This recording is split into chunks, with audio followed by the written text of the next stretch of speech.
नमस्कार दोस्तों, मैं हूँ विभा पांडे और आप सभी का स्वागत करती हूँ आज की इस वीडियो में। तो दोस्तों, आज की इस वीडियो में आप जानेंगे मंगला गौरी व्रत कैसे करें, मंगला गौरी व्रत कब शुरू करें और कितनी संख्या में करें, पूजा विधि और नियम क्या है, प्रसाद में क्या चढ़ाएं, व्रत में क्या खाएं क्या ना खाएं, मंगला गौरी व्रत के दिन पूजा घर में करें या मंदिर जाकर करें, पूजा सुबह में करें या शाम के समय करें, पीरियड में मंगला गौरी व्रत करें या ना करें, मंगला गौरी व्रत का उद्यापन कब और कैसे, व्रत में शाम के समय नमक खा सकते हैं या मीठा भोजन करें। तो इसी के ऊपर आज का हमारा ये वीडियो है। आप लोग बने रहें मेरे साथ मेरे चैनल पे, और अगर आपको मेरी ये वीडियो पसंद आती है तो कृपया आप मेरे वीडियो को लाइक करके चैनल को सब्सक्राइब कर दीजिएगा। तो दोस्तों, सावन के महीने में पड़ने वाले मंगलवार के दिन मंगला गौरी व्रत किया जाता है और इस व्रत को सुहागन महिलाएं पति के दीर्घायु के लिए, अपने अखंड सौभाग्य के लिए, घर के सुख शांति समृद्धि के लिए, संतान सुख पाने के लिए, किसी भी कामना हेतु इस व्रत को कर सकती हैं। और लड़कियां भी इस व्रत को करती हैं योग वर पाने के लिए, अच्छे घर वर पाने के लिए मंगला गौरी व्रत लड़कियां भी चाहे तो कर सकती हैं। तो इस व्रत को सावन के महीने में पड़ने वाले मंगलवार के दिन से शुरू किया जाता है। जैसे कि सावन के महीने में सोमवार का व्रत भगवान शिव जी को समर्पित है, उसी प्रकार से सावन के महीने में मंगलवार के दिन माँ मंगला गौरी को समर्पित है। मंगलवार के दिन माँ मंगला गौरी का व्रत किया जाता है। इस वर्ष साल 2024 में मंगला गौरी व्रत सावन के महीने में पूरे 4 पर। सावन का पहला मंगला गौरी व्रत आज यानी कि 23 जुलाई 2024 को है। सावन का दूसरा मंगला गौरी व्रत 30 जुलाई 2024 को है। सावन का तीसरा मंगला गौरी व्रत 6 अगस्त 2024 को है और सावन का आखिरी और चौथा मंगला गौरी व्रत 13 अगस्त 2024 को है। तो पूरे 4 मंगला गौरी व्रत इस साल सावन में पड़े हैं। मंगला गौरी व्रत का क्या नियम विधि है, तो आपको पता है कि मंगलवार के दिन, सावन में मंगलवार के दिन से ही इस व्रत को शुरू किया जाता है। अगर किसी कारणवश आपका पहला मंगलवार का व्रत छूट जाए तो आप चाहे तो दूसरे मंगलवार के दिन से भी इस व्रत को शुरू कर सकते हैं। और हर क्षेत्र में, हर परिवार में इस व्रत का नियम अलग अलग होता है। जैसे कि बहुत सारे क्षेत्र में, बहुत सारे परिवार में इस व्रत को सिर्फ सावन के महीने में ही किए जाते हैं। अब सावन के महीने में अगर 4 मंगलवार व्रत पड़े मंगला गौरी व्रत तो 4 ही व्रत करेंगे, अगर 5 पड़े तो 5 ही व्रत करेंगे और व्रत का उद्यापन कर देंगे। बहुत सारे क्षेत्र में और घर परिवार में इस व्रत को 16 मंगलवार के दिन किया जाता है। जैसे कि 16 सोमवार का हम व्रत करते हैं, उसी प्रकार से 16 मंगलवार के दिन यानी 16 मंगला गौरी व्रत किया जाता है। बहुत सारे क्षेत्र में इस व्रत को सावन के महीने में यानी इस साल जैसे शुरू करते हैं तो फिर अगले साल सावन के महीने में इस व्रत का उद्यापन करते हैं। बहुत सारे क्षेत्र में पूरे 5 साल तक इस व्रत को करते हैं। तो कोई भी व्रत या पूजा पाठ आप अपने घर परिवार के नियम के अनुसार ही आपको करना चाहिए। कोई भी रीति रिवाज हमें अपने परिवार के अनुसार करना चाहिए। जो हमारे घर परिवार में होता है उसी प्रकार से हमें करना चाहिए। तो मंगलवार के दिन सुबह सवेरे जगनी है, जगकर घर की साफ सफाई कर लीजिए। स्नान करके आपको लाल रंग का वस्त्र धारण करना है, क्योंकि माँ पार्वती की स्वरूप यानी माँ मंगला गौरी की पूजा करनी है और उनको लाल रंग बहुत अधिक प्रिय है। तो आप लोग लाल रंग का सूट या साड़ी कुछ भी पहन लें और उसके बाद से आप अपने घर के पूजा घर में जाएं, पूजा मंदिर में जाकर और एक दीपक प्रज्वलित करें। तिल तेल में या फिर घी में भी आप कर सकते हैं। और उसके बाद से आपको वहाँ व्रत का संकल्प लेना है। सबसे पहले व्रत का संकल्प कैसे लेना है, तो हाथ में अक्षत, पुष्प और पैसे रखकर हाथ जोड़कर, और सबसे पहले आप अपना नाम बोलें, फिर गोत्र, फिर स्थान जहाँ जिस जगह पे आप हैं वहाँ का एड्रेस बताएं, और फिर अपना इच्छा माँ के सामने रखें और व्रत का संकल्प लें कि हे माँ मंगला गौरी, मैं इतने मंगलवार के दिन माँ मंगला गौरी का व्रत करूँगी, आप मेरी ये इच्छा पूरी कीजिए। और जो हाथ में पुष्प लिए हैं, पैसा अक्षत लिए हैं, वो माँ पार्वती और भगवान शिव जी की फोटो प्रतिमा के सामने उनको अर्पित कर दें। आपका व्रत का संकल्प हो गया। उसके बाद से आपको सूर्य देव को जल देनी है, और मंगलवार का दिन है तो तुलसी माता की पूजा आप नहीं कर सकते हैं, क्योंकि रविवार और मंगलवार के दिन तुलसी पूजन नहीं किया जाता है। तो सूर्य देव को जल दे लें, और फिर आप चाहें तो चौकी लगाकर घर में भी पूजा कर सकते हैं और मंदिर भी जाकर पूजा कर सकते हैं। मंदिर तो आपको जाना ही है, अगर व्रत किए हैं तो आपको मंदिर जरूर जानी चाहिए माँ पार्वती जी की पूजा करने। तो आप चाहे तो मंदिर भी जाकर इस पूजा को कर सकते हैं, लेकिन अगर विधिवत आपको पूजा करना है तो आप अपने घर में करें तो सर्वश्रेष्ठ है। घर में चौकी लगाकर कलश रखकर इस पूजा को किया जाता है। एक चौकी लगा लें, चौकी पे आप लोग लाल रंग का कपड़ा डाल के और उस पे माँ पार्वती, भगवान शिव जी और गणेश जी की फोटो प्रतिमा स्थापित करें और मिट्टी से माँ मंगला गौरी की एक मूर्ति बनाएं। बहुत सारे जगह में सिलवटा भी बनाया जाता है, तो अगर आपके घर का नियम हो तो आप सिलवटा भी बना लें और कलश रख लें। कलश में जैसे जल, हल्दी का एक गांठ, सिक्का, पान, सुपारी और आम का पल्लव रख के आप चाहें तो पुण्य पात्र एक ऊपर से रखकर और उस पे जैसे नारियल भी रख सकते हैं या फिर दीपक भी रख सकते हैं। आप श्री कलश भी रख सकते हैं और दीप कलश भी रख सकते हैं, दोनों आपकी मर्जी है। और पूजा आपको सुबह के समय करना है, चौकी लगाकर करना है। पूजा अपना शुरू कर दीजिए। सबसे पहले पूजा गणेश भगवान के नाम से कीजिए, फिर माँ पार्वती, भगवान शिव जी, कलश की पूजा, मंगला गौरी की जो मूर्ति बनाए हैं मिट्टी से उनकी पूजा कीजिए। और माँ मंगला गौरी को लाल पुष्प, अक्षत, सिंदूर, लाल रंग का वस्त्र अर्पित कीजिए। जो ही उनको श्रृंगार सामग्री आप अर्पित कीजिए, पुष्प अर्पित कीजिए, भोग अर्पित कीजिए, कोशिश करें कि वो लाल रंग का हो।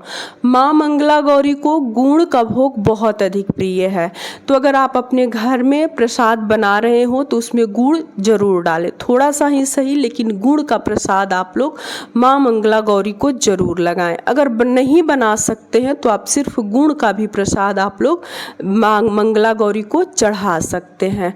ऋतु फल भी चढ़ा सकते हैं, ड्राई फ्रूट्स भी चढ़ा सकते हैं। इसके अलावा आप चाहें तो खीर, हलवा, दूध की बनी हुई कोई मिठाई भी आप माँ मंगला गौरी को भोग लगा सकते हैं।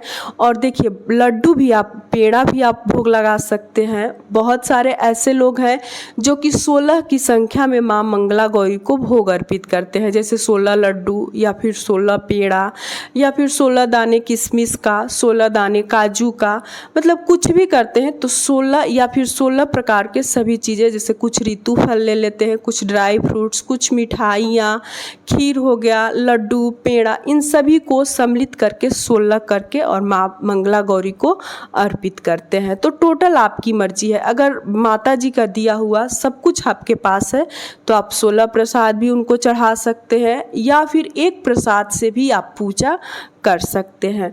इस पूजा में सर्वश्रेष्ठ चीज़ क्या है, तो आटे से दीपक बनाया जाता है, दिया बनाया जाता है और 16 बाती लगाई जाती है।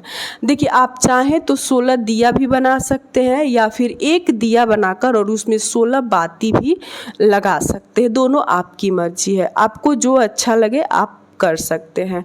तो एक बड़ा सा ही दिया बना ले, उसमें 16 बाती लगाकर दिया आप तेल से भी जला सकते हैं और घी से भी जला सकते हैं और अच्छे से श्रद्धा से, लगन से माँ मंगला गौरी की पूजा करें।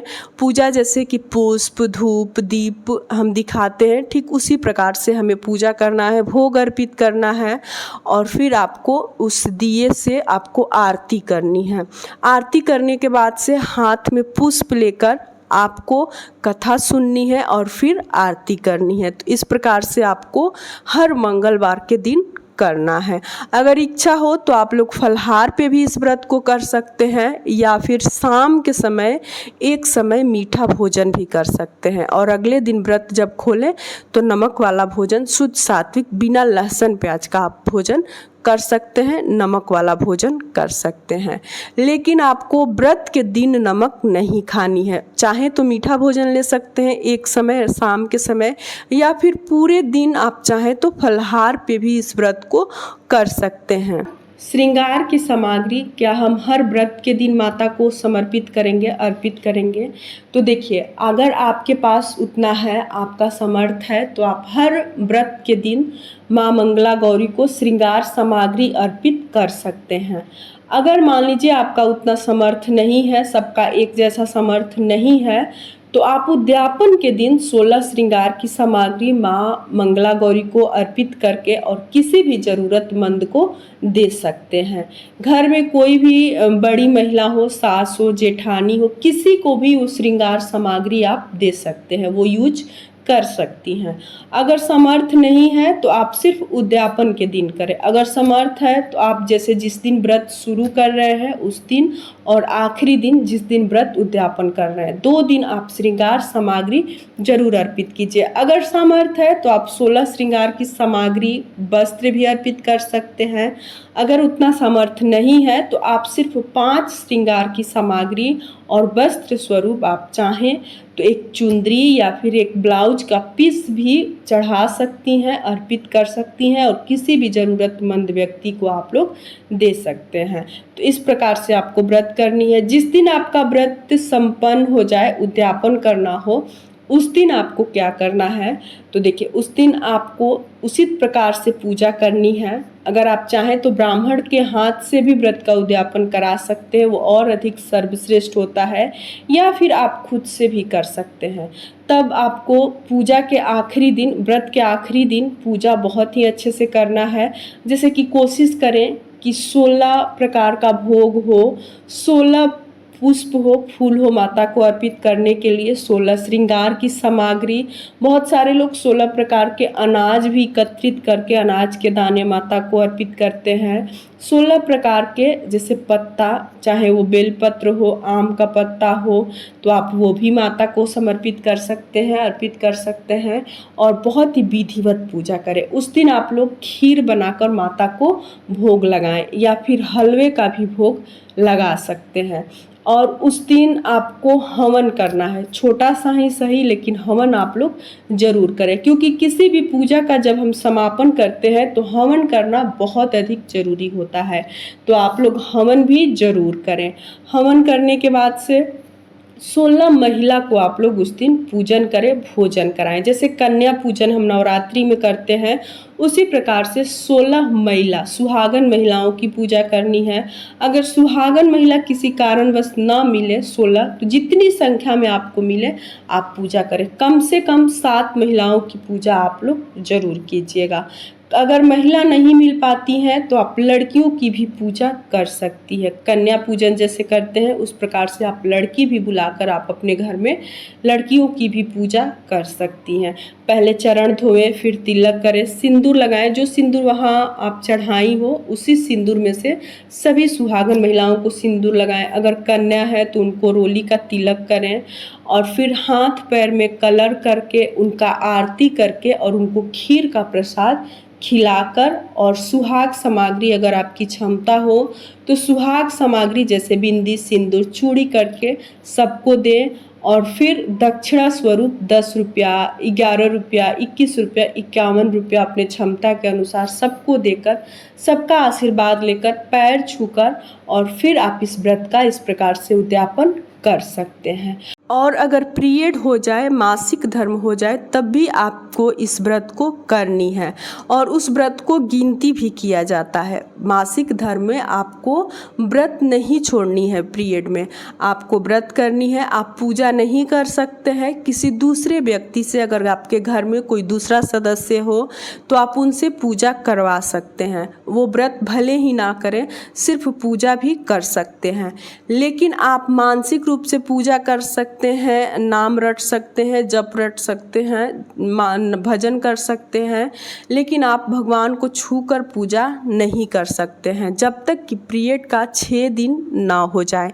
क्योंकि माँ मंगला गौरी के साथ हमें भगवान शिव जी और गणेश जी की भी पूजा करनी है और कलश रखना है। तो इसलिए जब तक 6 दिन ना हो जाए, अगर 6 दिन में भी अगर आप साफ़ नहीं हुए हैं अच्छे से, तो आपको 7वें दिन से पूजा करना है। अगर 6 दिन पे अच्छे से साफ़ हो गए हो तो बाल धोकर आप पूजा कर सकते हैं। पीरियड के 3 दिन तक पूजा का कोई भी चीज़ हमें नहीं छूना चाहिए, यहाँ तक कि बर्तन भी हमें नहीं धोना चाहिए, इस बात का ध्यान रखिएगा। तो अगर पीरियड हो जाए तो आप व्रत कर सकते हैं, पूजा नहीं करना है। तो यहीं तक की थी आज की हमारी ये वीडियो। उम्मीद करती हूँ कि आप लोगों को मेरी ये वीडियो पसंद आई होगी। अगर पसंद आए मेरी वीडियो तो कृपया आप मेरे कमेंट बॉक्स में जय माँ मंगला गौरी ज़रूर लिखिएगा। फिर मिलूँगी एक नए वीडियो में, तब तक के लिए नमस्कार।